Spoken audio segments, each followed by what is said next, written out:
Alors on va s'attaquer maintenant aux opérateurs de comparaison, donc qui vont vous permettre, comme leur nom l'indique, de comparer des valeurs. Donc encore une fois, c'est des choses qui sont assez simples, on reste dans les bases. Donc admettons que x égale donc 3, point virgule. On va dire que y égale 5 par exemple. Et je vais faire point virgule. Donc à l'opérateur de comparaison, donc comment il s'écrit? Donc admettons on a envie de comparer donc la valeur de x et la valeur de y. Encore une fois, les variables on les verra un peu plus tard. Donc là je vous les mets en brut comme ça, donc sans vous expliquer vraiment à quoi ça sert et comment ça fonctionne. Là pour l'instant tout ce que vous avez besoin de savoir, c'est qu'on va leur donner un nom, on fait égal et on lui donne une valeur. Point. Donc là j'ai envie de comparer x et y. Donc là je vais vider ma console, histoire qu'on puisse voir vraiment quelque chose. Donc là, je vais lui faire par exemple x égale y, point virgule. Donc là, on va comparer donc ces deux valeurs et on va vérifier si elles sont égales. Donc, il ne faut pas confondre ces deux signes, donc c'est-à-dire le égal et le égal. Ça, c'est vraiment de l'affectation et ça, c'est de la comparaison. Donc là, on va tester x si x est égal à y. Donc là, on regarde, donc là on voit que on a un résultat qui est false, donc c'est-à-dire qu'il nous retourne une valeur qui est négative, donc c'est-à-dire non, ils sont pas égales. Par contre, qu'est-ce qui se passerait si je faisais y égale à 3 et que là je relance mon script? Là on voit bien que du coup notre résultat il est vrai, donc on a bien ces valeurs qui sont égales l'une à l'autre. Donc ensuite on va vérifier avec, il y a une autre manière de comparer donc ces valeurs, c'est en faisant un triple égal. Donc ça, ça va être un opérateur d'identité. Ça va vous permettre de vérifier donc si les valeurs sont identiques et aussi si le type est identique. Donc c'est-à-dire qu'on va retourner vrai si si x est égal à y et s'il est de même type. Donc c'est-à-dire si c'est un chiffre. Sinon, il retournera une erreur. Enfin, il retournera faux. Donc là, si je fais pomme R, donc là, on voit bien que c'est vrai. Donc si je remets 5, on voit bien que, hop, si je relance, il me dit que c'est faux. Admettons que je fais maintenant donc 3. Donc x égale y. Je les lance, voilà, trou.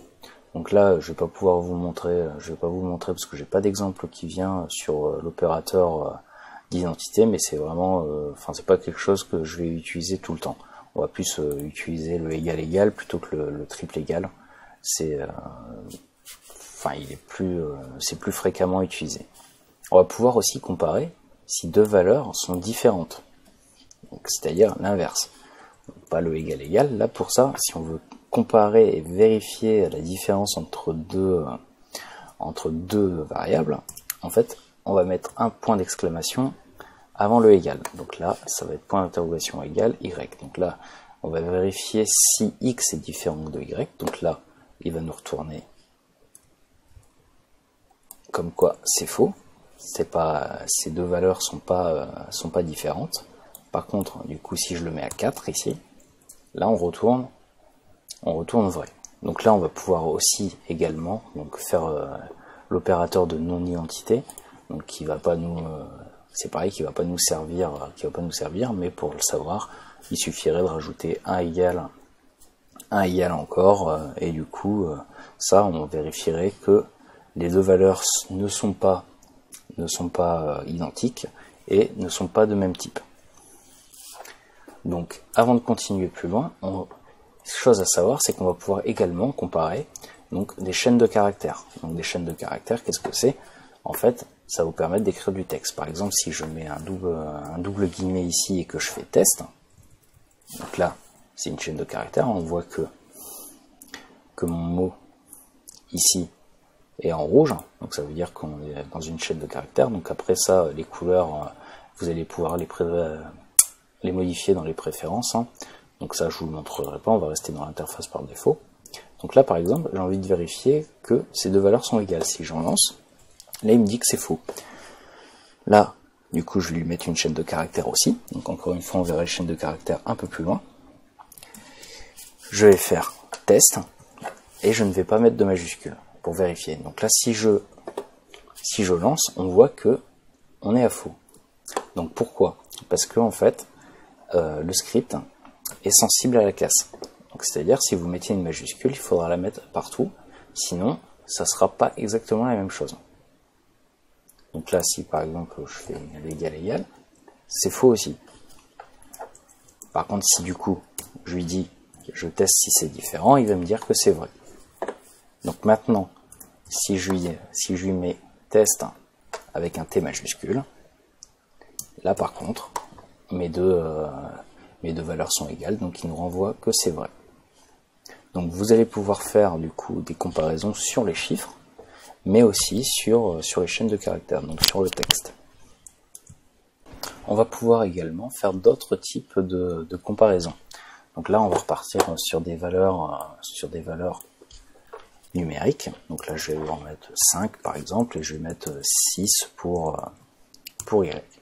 Voilà. Donc on va pouvoir venir voir si, par exemple, si la valeur de X est inférieure ou supérieure à la valeur de Y. Donc là, on va mettre le signe inférieur. Donc là, on va venir déterminer si X est inférieur à Y. Donc là, X est bien inférieur à Y, donc du coup, il va nous renvoyer que c'est vrai. Par contre, si du coup, j'inversais et que je mettais 7 ici, donc là, hop, il me retournerait que c'est faux. Parce qu'effectivement, 7 est supérieur à 6. Du coup, pour ça, on va utiliser l'autre signe. Donc là, X est bien supérieur à Y, donc là, commande R, et ça me renvoie vrai. Là, on va vérifier aussi si par exemple, donc là, admettons, je mettais 7, donc là, X et Y sont égales à 7, donc c'est exactement la même valeur. Donc on pourrait venir comparer si les deux valeurs, enfin, on pourrait mettre égal, pour avoir un opérateur d'égalité. Par contre, du coup, là, si je fais R, on voit bien que c'est faux, parce que X n'est pas supérieur à Y. Par contre, du coup, si je lui mets un égal derrière, donc là, on va venir vérifier si X est supérieur ou égal à Y. Donc là, il va bien nous renvoyer que c'est vrai. Donc exactement de la même manière, ça va fonctionner si on fait avec le signe inférieur. Donc là, on est bien sur X est supérieur, enfin X est inférieur ou égal à Y. Par contre, du coup, si je mettais X, enfin Y à 8, hop là. Là, il me renverrait vrai aussi, parce que du coup, il n'est pas égal, mais par contre, il est quand même inférieur à Y.